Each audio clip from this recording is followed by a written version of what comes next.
శేఖర్ బాబు యుక్త వయసులోనైనా వివాహం చేయడానికి ఏర్పాటు చేసినటువంటి సమయాన్ని, తేదీని, దినాన్ని ప్రోగ్రామంలోని చేర్చారు. వాతావరణం అనుకూలంగా ఉన్నప్పటికీ పెళ్లి కుమారుగా సిద్ధపడి ఆలయ ప్రవేశం చేయించుగా కార్యమంతట్లో మీరు తోడుగా ఉండండి. నాయన నీ దాసుని బలపరచండి. నీ యొక్క నామ మహిమార్థంగా ఈ కార్యక్రమం జరిగి బిడ్డలు దీవించి పంపించండి. వివాహ కార్యక్రమంలో ఆర్కెస్ట్రా వారు ఎదుగునైనా మరి వీడియోగ్రాఫర్స్, ఫోటోగ్రాఫర్స్ కూడా మీరు దీవించి ఈ యొక్క వాతావరణ పరిస్థితుల్లో వచ్చినటువంటి బంధువులకి ఇబ్బంది కలగకుండా నిశ్చితమైతే వాతావరణం మీ స్వాధీనం అందించి కార్యక్రమాన్ని ఘనంగా జరిగించండి. యేసు నామమున ప్రార్థిస్తున్నాను తండ్రి, ఆమేన్. త్రియేక దేవుని దీవెన ఈ యొక్క వివాహ కార్యక్రమంలో తోడైనను గాక. ఆమేన్. పరిశుద్ధ పరిశుద్ధ పరిశుద్ధ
అందరూ లేచి నిలబడాలి.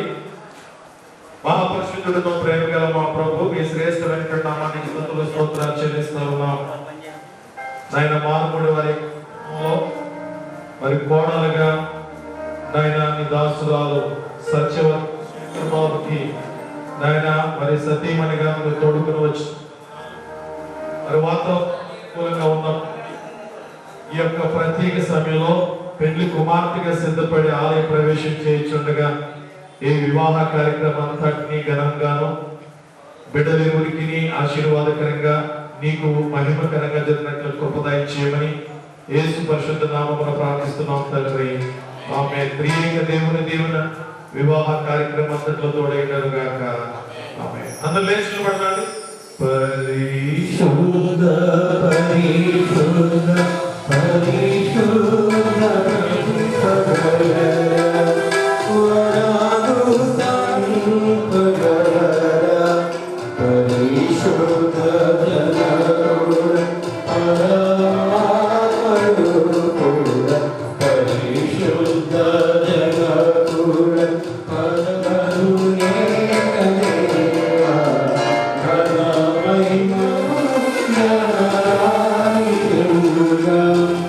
పరిశుద్ధ పరిశుద్ధ పరిశుద్ధ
కూర్చున్నామండి. అందరూ ఈ వాతావరణం అననుకూలంగా ఉన్న ఎంతో ఇబ్బందికర పరిస్థితుల్లో సహకరిస్తున్న వారందరికీ ప్రభునామాన అందరికీ వందనాలు తెలియజేస్తూ ఉన్నాను.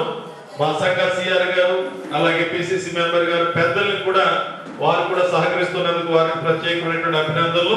ఈ సమయంలో లేఖన భాగం చదువుకుందామండి.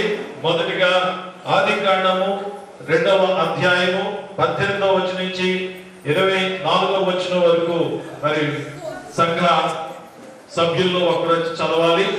ఎఫెసీలకు రాసిన పత్రిక 5వ అధ్యాయం 22 నుంచి 33 వరకు పెండ్లి కుమార్తె తరపు నుంచి వచ్చిన 11 వచనాలు సంఘ బిడ్డలు సిద్ధపడి ఉండవు. దేవుడైన యెహోవా నరుడు ఒంటరిగా ఉండటం మంచిది కాదు, వానికి సాటైన సహాయము వారి కొరకు చేతులనుకునేను. దేవుడైన యెహోవా ప్రతి భూజంతువులను ప్రతి ఆకాశ పక్షులను నేలను నిర్మించి ఆదాము వాటికి ఏ పేరు పెట్టెనో చూచుటకు అతని యొద్దకు వారిని రప్పించెను. జీవమగల ప్రతి దానిని ఆదాము ఏ పేరు పెట్టెనో ఆ పేరు దానికి కలిగెను. అప్పుడు ఆదాము సమస్త పశువులను ఆకాశ పక్షులను సమస్త భూజంతువులను పేరు పెట్టెను.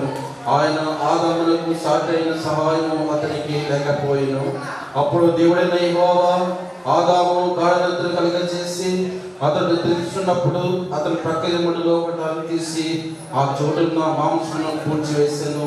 తర్వాత దేవుడైన యెహోవా తాను ఆదాము నుండి తీసిన ప్రక్క ఎముకను స్త్రీగా నిర్మించి ఆమెను ఆదాము వద్దకు తీసుకుని వచ్చెను. అప్పుడు ఆదాము ఇట్లనెను, నా ఎముకలలో ఒక ఎముక, నా మాంసములో మాంసము, ఇది నరుల నుండి తీయబడిన కనుక వారు అనబడును. కాబట్టి పురుషుడు తన తండ్రిని తల్లిని విడిచి తన భార్యని హత్తుకొనెను, వారు ఏక శరీరమైందరు. ప్రభుత్వాన్ని సంతాపరులకు లోబడి ఉండుడి. క్రీస్తు సంఘమునకు శిరస్సు ఉన్నలాగున పురుషుడు భార్యకు శిరస్సు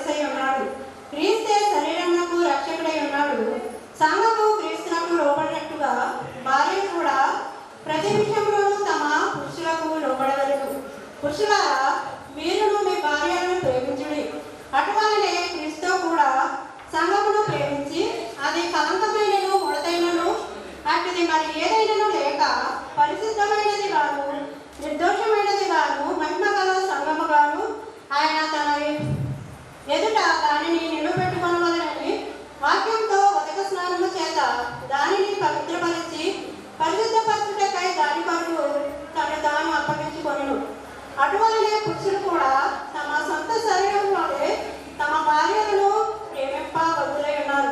తన భార్యను ప్రేమించు వాడు తను ప్రేమించుకొనుచున్నాడు. తన శరీరంలో ద్వేషించువాడు ఎవడనూ లేడు కానీ ప్రతివాడును దాన్ని పోషించి సంరక్షించుకొనును. మనము క్రీస్తు శరీరమునకు అవయవమై ఉన్నాము కనుక అలాగే క్రీస్తు కూడా సంఘమును పోషించి సంరక్షించి ఉన్నాడు. ఈ హేతువు చేత పురుషుడు తన తండ్రిని తల్లిని విడిచి తన భార్యను హత్తుకొను వారిద్దరూ ఏక శరీరమగుదురు. ఈ మర్మము గొప్పది. అయితే నేను క్రీస్తుని గూర్చి సంఘమును గూర్చి చెబుతున్నాను.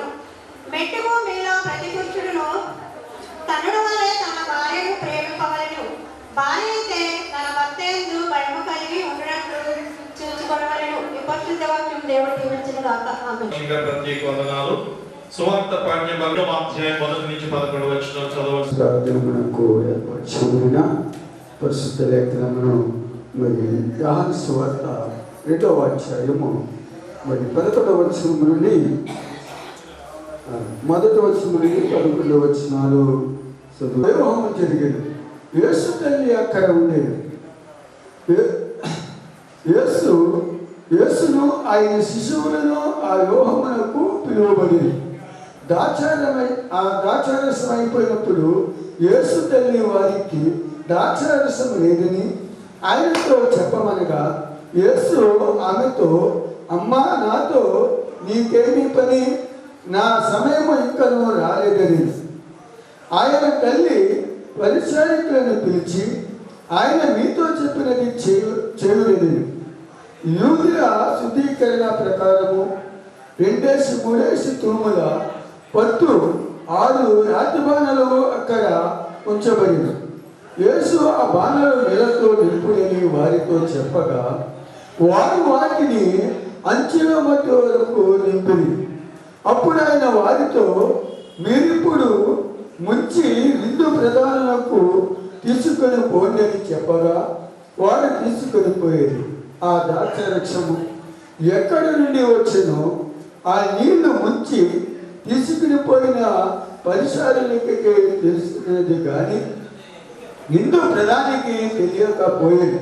కనుక ద్రాక్షరసమైన ఆ నీళ్లు రుచి చూచినప్పుడు విందు ప్రధానిని పెళ్లి కుమారుని పిలిచి, ప్రతి వాడును మొదట మంచి ద్రాక్షరసము పోసి జనులు మత్తుగా ఉన్నప్పుడు జబ్బు ద్రాక్షరసము పోయి, నీవైతే ఇదివరకు మంచి ద్రాక్షరసము ఉంచుకొని ఉన్నామని అతనితో చెప్పింది.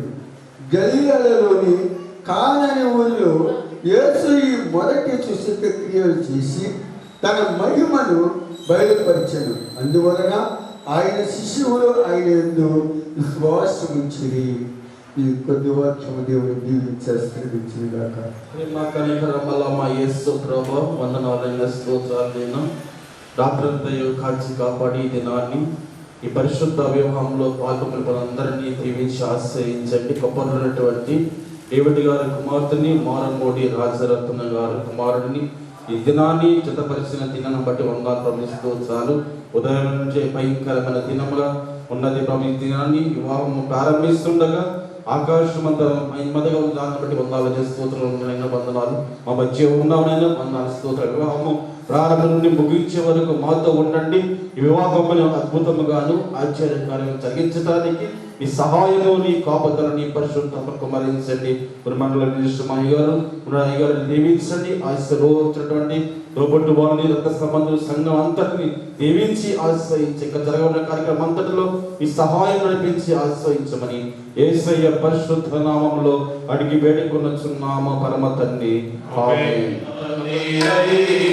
దేవుడు మానవ కళ్యాణ పద్ధతి మహిని నిర్ణయించగా మానవుల మేలు కొరకు కాని అయిన దేవుడు కానాయను ఊరిలో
ప్రభు యేసుక్రీస్తు నుండి కృపయు సమాధానం మీకు కలుగునుగాక.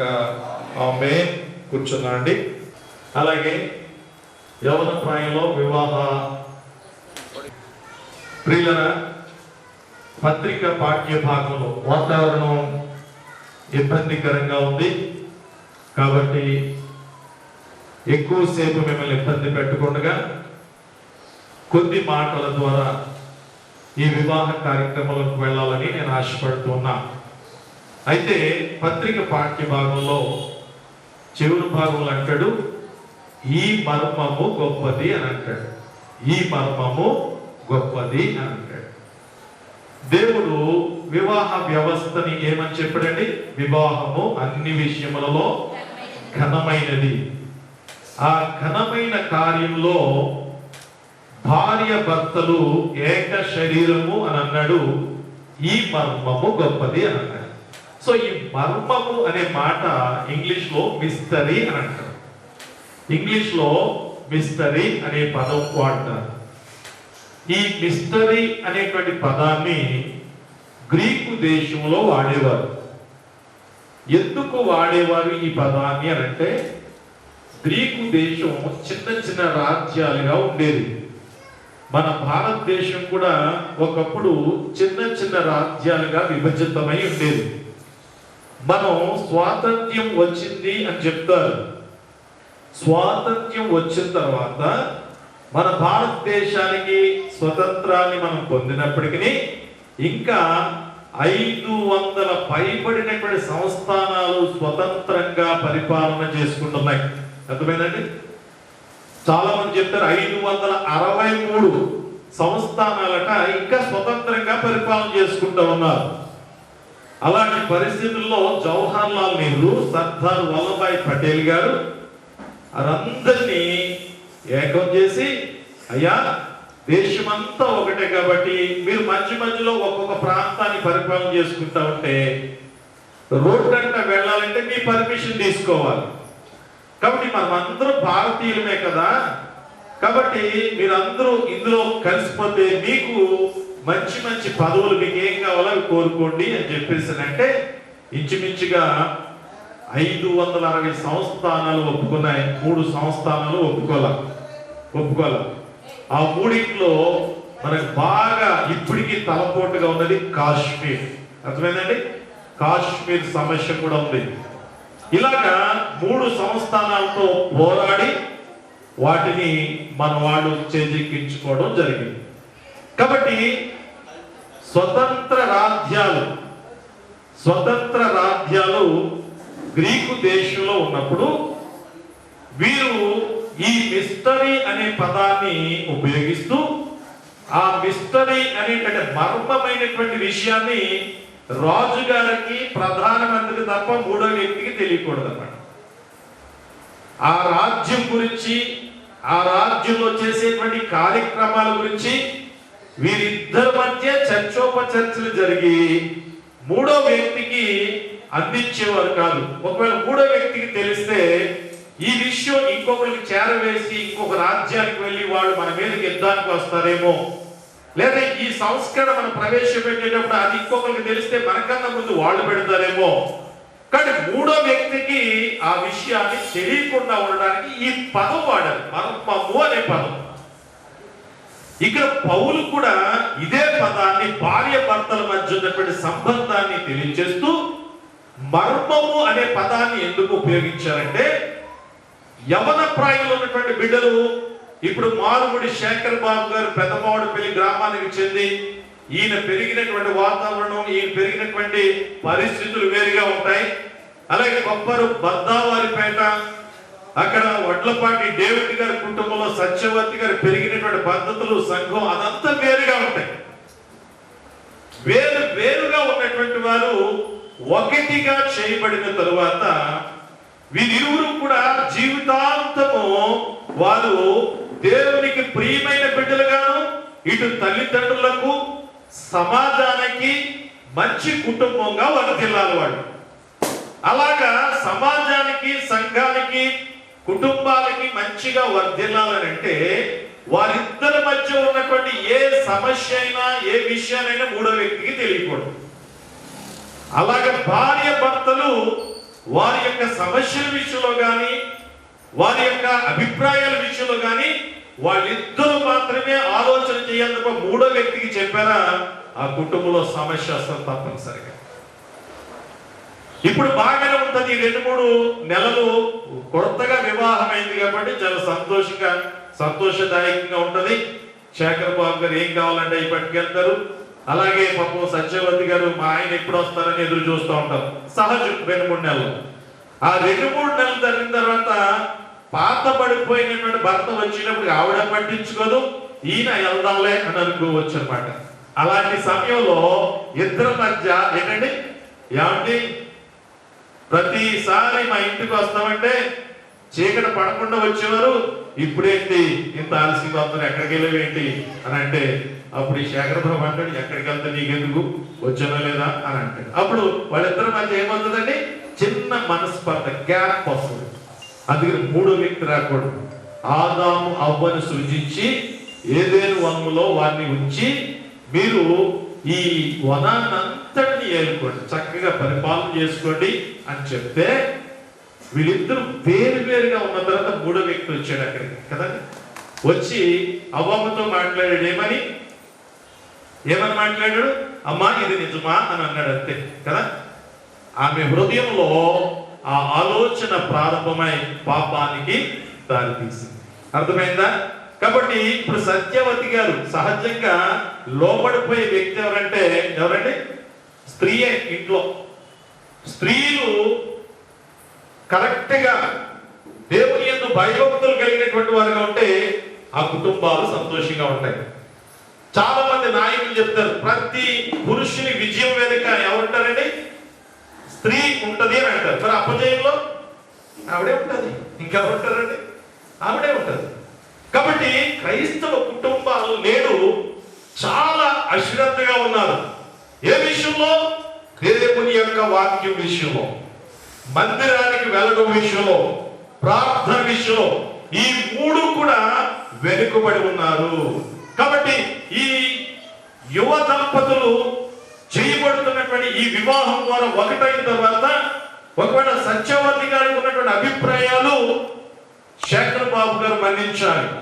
శేఖర్ బాబు గారికి ఉన్నటువంటి అభిప్రాయాలు సత్యవతి గారు మన్నించి ఇరువురు కూడా ఒడంబడిక చేసుకుని ముందుకు వెళ్ళగలిగితే ఆ కుటుంబం చక్కగా ఆశీర్వాదకరంగా వెళతారు.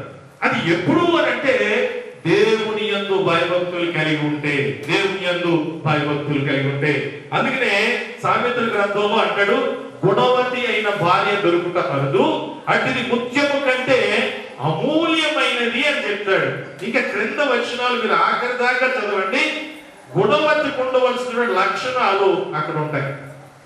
ఆమె చక్కనిదిగా ఉంటది. రెబెకా విషయంలో కూడా అంటాడు మిక్కిలి చక్కనిది అనేటువంటి మాటలు మనం వింటాం. ఆమె తెల్లవారే లేస్తుంది అంటాడు, బద్దకించదు. నేడు ఈ దినాల్లో మన స్త్రీలు తెల్లవారే లేవట్ల. కారణం ఏంటంటే టీవీల దగ్గర అతుక్కుపోతూ ఉన్నారు, బద్దకం వేసి ఉదయాన్నే లేవలేని పరిస్థితులు అన్ని మనకి సమకూర్చబడిపోయినాయి. పెద్ద ఇబ్బంది లేదు, వాకిళ్ళు లేవు, ఇల్లే. కాబట్టి ఇల్లు తుడిచామో లేదు ఎవరికక్కర్లా. అదే వాకులైతే ఇదివరకు పెద్ద పెద్ద వాకులు ఉండే, తెల్లారినప్పుడు ప్రతి వాళ్ళు చీపురు పట్టుకుని తుడిచేవారు. ఇప్పుడు చీపురు పట్టుకోవడానికి కూడా మనకి ఇబ్బందికరంగా ఉంటుంది. కాబట్టి ఏ స్త్రీ అయినా సరే తెల్లవారుజామున లేవాలి అని చెప్పేసి అన్నాడు. వాక్యం అయితే అంటది రేయి మొదటి జామున లేచి నీ కుటుంబం కొరకు నీ బిడ్డల కొరకు ప్రార్థించాలి అని కూడా చెప్తా ఉంటాడు. అలా చేసినటువంటి స్త్రీల యొక్క కుటుంబాలు ఆశీర్వాదకరంగా ఉంటాయి, దీవెనకరంగా ఉంటాయి. మనకి బైబిల్లో చాలా మంది ఈ యొక్క కుటుంబాలని మనం గమనిస్తూ ఉన్నప్పుడు యోబు గ్రంథాన్ని మొదటి 2 అధ్యాయాలు చూస్తే యోబు నీతిమంతుడు యథార్థవంతుడు అని రాయబడి ఉంది. నీతిమంతుడు యథార్థవంతుడు అని రాయబడి ఉంటే ఆ బాగున్నంత సేపు బాగానే ఉంది భార్య. కొంచెం కష్టం వచ్చి వ్యాధి వచ్చిన తర్వాత నీ యథార్థతను వదిలి నీవు దేవుని దూషించచ్చు కదా అన్నది. ఇలాంటి భార్యలు కూడా ఉంటారు. అర్థమైందా మీకు? కుటుంబంలో భర్త మంచిగా ఉంటే భార్య ఏంటంటే ఆ మంచితనాన్ని పాడు చేసేదిగా ఉంటుంది. యోబుని మనం చూస్తూ ఉన్నప్పుడు తెలుస్తుంది. మరి కొంతమంది భర్తలు కూడా భార్యను చెప్పిన దాన్ని వినకుండా దేవునికి వ్యతిరేకంగా జీవించే వాళ్ళు ఉన్నారు. మనం చూస్తాం సమూయేలు మొదటి గ్రంథంలో 25వ అధ్యాయంలో చూస్తాం. నాబాలు